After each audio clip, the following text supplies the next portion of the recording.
తాకట్లో ఉన్న బంగారాన్ని విడిపించి ఆ రోజున మార్కెట్ ధర కట్టి మిగిలిన డబ్బును మీకు అందిస్తుంది కొమ్మూరి గోల్డ్. 2 సంవత్సరాల్లో బద్వేల్లో ఫస్ట్ ఛాలెంజ్ వచ్చింది. మీ అచీవ్మెంట్ ఏముందండి? దాంట్లో నేను ట్రైనింగ్ ఉన్నప్పుడే ఒకతను జీప్ డ్రైవర్ అమీర్ బాషా అనే అతను ఉండే. అతను ఏదో వాళ్ళ భార్య ఇల్లీగల్ అఫేర్లో ఉందని ఒక అనుమానం ఆయనకి. అది సిద్ధోటం రోడ్డు తెల్లగంగ రోడ్లో ఉంటుంది వాళ్ళ హౌసు. అయితే నైటు భార్యను అతను తలకై కోసేసి ఆ 2 జడ ఉంటుంది కదా, జుట్లు కట్టేసి ఈ పక్కోటి ఆ పక్క టెంకాయ మాదిరిగా 2 తలల్లో ఎత్తుకొని కొడుకు ఉన్నాడు. కొడుకును లెఫ్ట్ సైడ్ సంకలో అట్లా వేసుకొని వస్తున్నాడు. కత్తి పెద్ద వేటు కొడుకులు ఎత్తుకొని నడుచుకొని వస్తున్నాడు ఆ తెల్లగంగ సిద్ధోటం రూటు. జనాలు తండోపోతండో వస్తున్నారు. బాబు ఏడలేదా? బాబు ఏడుస్తున్నాడా? బాబు చచ్చిపోయినాడు. ఆయన పట్టుకోవడంలో బిగించడంతోనే కొడుకు కూడా చనిపోయినాడు.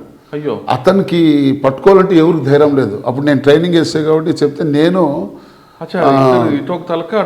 అదొక తలకాయ అంటే మొండెమంతా ఆడే ఉంది, సీన్లో ఉంది, ఇంట్లోనే ఉంది.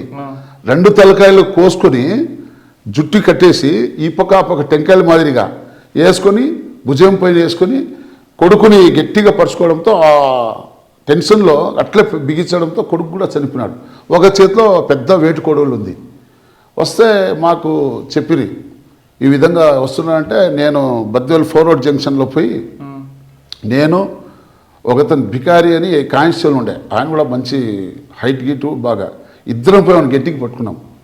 పట్టుకొచ్చి లోపల వేస్తే ఆ కేసు చాలా చక్కగా ఇన్వెస్టిగేషన్ చేయించినాం. మా గురువు వనూర్ సాబ్ సార్ ఇప్పుడు రిటైర్డ్ అడిషనల్ ఉన్నారు.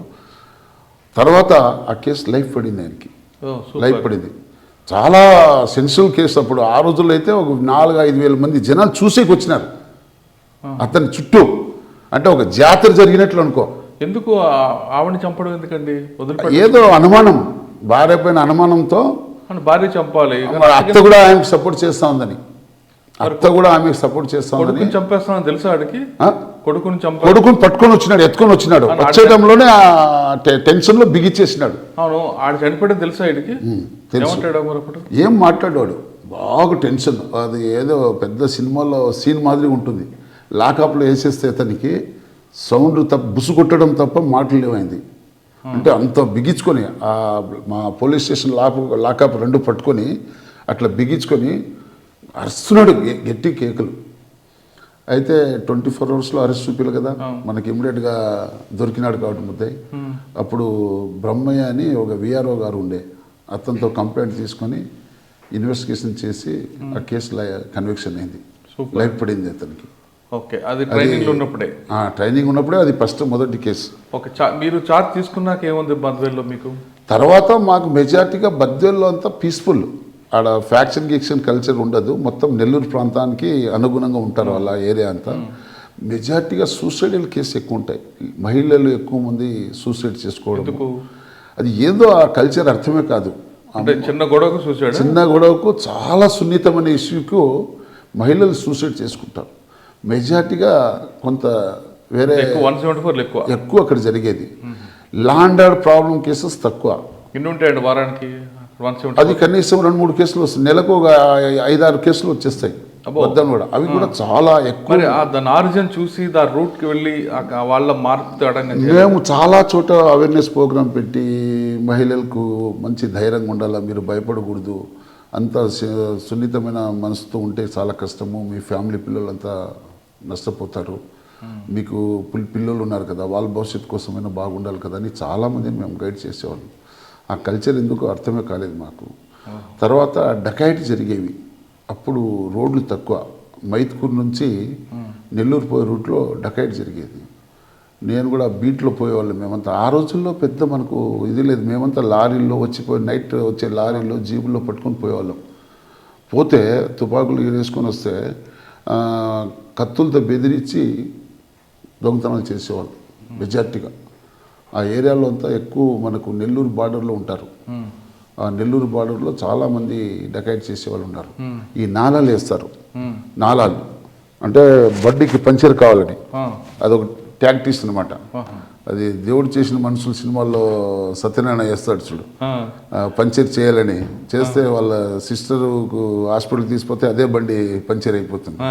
అట్లా నాళాలు వేసేవాళ్ళు. నాళాలు పంచర్ అయితేనే ఇంకా వస్తానే డ్రైవర్ని ఆడ బండిలో ఉండే వాళ్ళందరినీ పట్ట కట్టెలతో కొడతారు. ఆ సీకంపు చెట్లు కట్టెలు ఉంటాయి ఎక్కువ, అడవి కట్టెలు, దాంతో కొట్టడము. వాళ్ళ దగ్గర ఏమున్నాయి, సెల్ ఫోన్ కావచ్చు, నెక్స్ట్ వాళ్ళ దగ్గర బంగారు కానీ డబ్బులు కానీ చాలా రికార్డ్ చేసినాం, సర్వీస్లో అన్ని డిటెక్ట్ చేసినాం చాలా పవర్ఫుల్గా. ఒకతను మహబూబ్ బాషా అని ఒక అఫెండర్ ఉండే, ఎంత పవర్ఫుల్ అంటే వాడు డిస్టిక్ కాదు స్టేట్ లెవెల్లో దొంగతనాలు చేసేవాడు. అతను సబ్ జైలు, మా పోలీస్ స్టేషన్ వెనకే సబ్ జైలు ఉంది. సబ్ జైలు ఉంటే ఆయన ఏం చేస్తారంటే ఈ మార్నింగ్ 9-9:30కు వాళ్ళకి టిఫిన్ తీసేటప్పుడు కరెంట్ ఉందా లేదని వాళ్ళ టీవీ ఆన్లో ఉంటుంది ఎప్పుడు సబ్ జైల్లో. టీవీ ఆన్లో ఉంటే ఆ టీవీ ఆఫ్ అయితేనే సబ్ జైలు గోడ ఎక్కి దిగేసినాడు వాడు తెలివిగా. అది ఎవరు తెలీదు. తర్వాత సబ్ జైల్లో సూపరింటెండెంట్ వీళ్ళంతా కౌంట్ చేసి లోపల వేసేటప్పుడు చూస్తే వీళ్ళు లేడు. వాళ్ళంతా వచ్చి నా దగ్గర అట్లా చేతులు పట్టుకొని గట్టిగా చల్లబడిపోయినారు. దాంట్లో నా స్టేషన్ సిబ్బంది 4 కానిస్టేబుల్ సబ్ జైలు డ్యూటీలో ఉంటారు. చాలా ఒబిడెన్స్ కానిస్టేబుల్స్ కూడా. మా ఎస్పీ గారు అప్పుడు వచ్చి ద్వారక తిరుమలరావు సార్ ఉండే, మంచి ఆఫీసర్. ఉమేష్ చంద్ర సార్ పోయిన తర్వాత ద్వారక తిరుమలరావు సార్ వచ్చినాడు. ఎస్పీ గారికి ఫోన్ చేసి చెప్తే, అయితే నువ్వు 24 అవర్స్లో పడితే మీ వాళ్ళకి ఏం పనిష్మెంట్ లేకుండా నేను సాయం చేస్తానని ఎస్పీ గారు హామీ ఇచ్చినాడు. అయితే నిజంగా ఆ రోజుల్లో మనం అనుకుంటే చెన్నయ్య, మధు అని క్రైమ్ పార్టీ కానిస్టేబుల్స్, చాలా టాలెంట్ ఉన్న కానిస్టేబుల్స్ వాళ్ళంతా ప్లాన్ వేసి ఒక జీప్ తీసుకొని మేమంతా నెల్లూరు జిల్లా అంతా తిరుక్కొని ఉదయగిరి ఆ బెల్ట్ వచ్చినాం. వానికి నేచర్ ఏమంటే ఊర్లో ఉండడు వాడు. ఏదైనా మార్గ ప్రాంతంలో చౌల్ట్రీస్ ఉంటాయి, ఛత్రాల్లో అవి సింగిల్ బిల్డింగ్స్, అక్కడ పండుకునే అలవాటు అని మా వాళ్ళు చెప్పారు. అట్లా తిరుక్కుంటూ వస్తానే ఉదయగిరి దాటుతానే నెల్లూరు రోడ్లోనే ఒక పెద్ద బిల్డింగ్ ఉంది. వాడు లోపల పండుకోకుండా బిల్డింగ్ పైన పడుకున్నాడు. అది ఎట్లా అంటే గొడుగు మాదిరిగా ఆ బిల్డింగ్ టాపు మేము ఎక్కినాం. ఎక్కతానే వాడు పైన కనబడితేనే వాడు ఎగిరి కింద దిగినాడు. దిగితేనే నేనేం చేస్తుంటే వాడిని పట్టుకొచ్చి చుట్టి పట్టుకొని ఒక ఏటాడ వీపుని వేస్తే, అంటే వాడి శక్తి తగ్గించాలి కదా, మనకన్నా చాలా ఫెరోస్ తీసుకున్నాడు.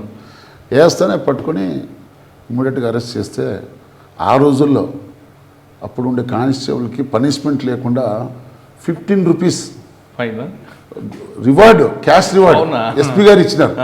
యాక్చువల్గా సస్పెండ్ చేయాలి వాళ్ళకి కానిస్టేబుల్స్కి, ఆ రివార్డు ఇచ్చినారు 15 రూపాయలు. 15 రూపీస్ అంటే నువ్వు ఏమనుకున్నావు ఆ రోజు? 10 రూపీస్ అట్లా ఇచ్చేవాళ్ళు అప్పుడు క్యాష్ రివార్డు. నేను చెప్పే మాట ఇప్పుడు 97 మాట. అంటే ఆ ఆనందానికి వాళ్ళకి పనిష్మెంట్ లేకుండా వాళ్ళు ఎంతో హ్యాపీ ఫీల్ అయినారు కానిస్టేబుల్స్ అంతా. బద్వేల్ తర్వాత ఎక్కడికి వచ్చారండి? బద్వేల్లో నాకేమైందంటే మన వీరారెడ్డి మినిస్టర్కు నాకు చిన్న కాంట్రవర్షన్ వచ్చాయి. ఏంటో రాజకీయం అంటే ఒక సర్పంచ్, నేను ఫోర్వర్డ్ జంక్షన్లో బుల్లెట్ పెట్టుకుని, నా బుల్లెట్ చాలా పవర్ఫుల్. అప్పుడు ఆ రోజుల్లో మా నాయన లోన్ తీసుకొని ఆ రోజుల్లో 75,000కు ట్రైనింగ్ ఎస్ఐ ఉన్నప్పుడే బుల్లెట్ కొనిచ్చినాడు మా నాయన. చాలా గొప్ప. ఎందుకంటే చాలామంది పోలీస్ ఆఫీసర్స్ అంతా అప్పుడు 10,000, 5,000కు మిలిటరీ బుల్లెట్ కొనేవాళ్ళు. 96లో మిలిటరీ నుంచి వచ్చే బుల్లెట్స్ ఉంటాయి కదా, అవి కొనుక్కునేవాళ్ళు. కానీ మా నాయన అట్లా చేయలేదు. నువ్వు మనం సుగాలి క్యాస్ట్లో పుట్టినా కూడా మన పేదరికం ఉండొచ్చు, కానీ నువ్వు ఎప్పుడు కూడా పవర్ఫుల్గా ఉండాలని మా నాయన క్రాప్ లోన్ పెట్టి నాకు అనంతపూర్లో డీలక్స్ బండి, బుల్లెట్ ఎర్ర బండి నాది, చాలా పవర్ఫుల్.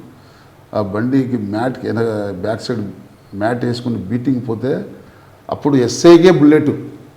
ఇప్పుడంటే ప్రతి ఒక్కరు బుల్లెట్ వేసుకొని తిరుగుతున్నారు. ఇప్పుడు మెజారిటీగా యూత్ అంతా బుల్లెట్ తీసుకుంటున్నారు.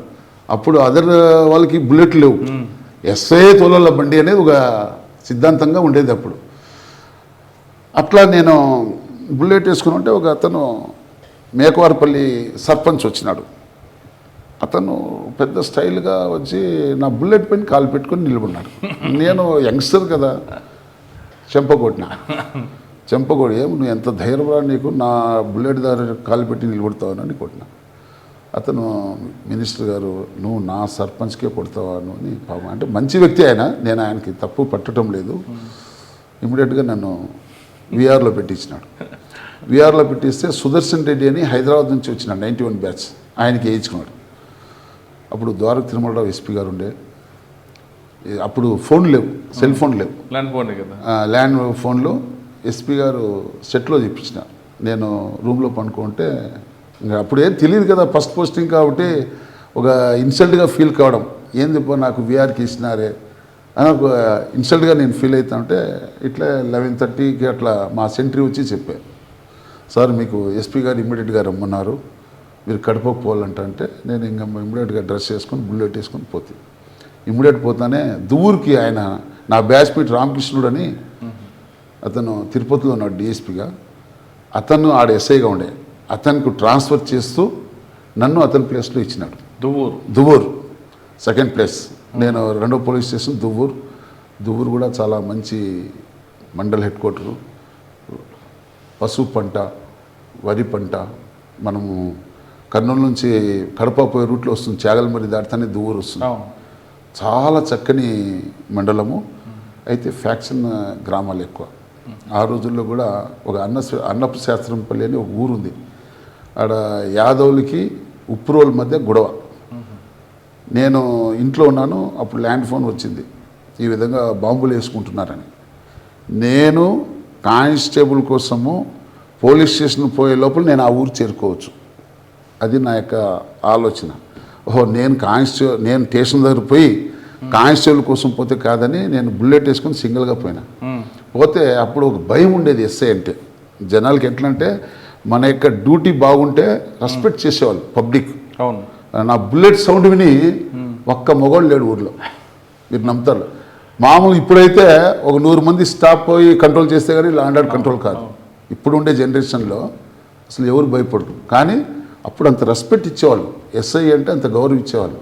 నా బుల్లెట్ సౌండ్ విని అరే ఎస్ఐ వస్తున్నాడు అని చెప్పి ఒక్క లేడు. దాదాపు 12 బాంబులు, పొగ బాంబులు పడింది. అన్నీ పసుపు కలర్తో, ఆ బాంబులు పడిన ప్లేసెస్ అన్నీ పసుపు కలర్తో అంతా ఉండి, దారాల పీసులన్నీ చెల్లాచెదరంగా అన్నీ ఉన్నాయి. ఇప్పుడు పెద్దయ్యని సిఐ గారు ఉండే, ఆయన రిటైర్డ్ అయిపోయినాడు. వచ్చి ఆ రోజుల్లో ఆయన ఇన్ని బాంబులు వేసినా అంటే నీ ఉద్యోగం ఉంటుందేమరా అని ఆయన ఏదేదో చేసి దానికి తక్కువ చూపించి కేసు కట్టి, రైటింగ్ కేసు 2 కేసులు కట్టి అందరినీ రిమాండ్ పంపించినాము. అక్కడ కూడా ఎస్ఐగా నేను చాలా సక్సెస్ఫుల్. ఎక్కడ కూడా నేను ఎస్ఐగా లా అండ్ ఆర్డర్లో ఎక్కడ ఫెయిల్ కాలేదు.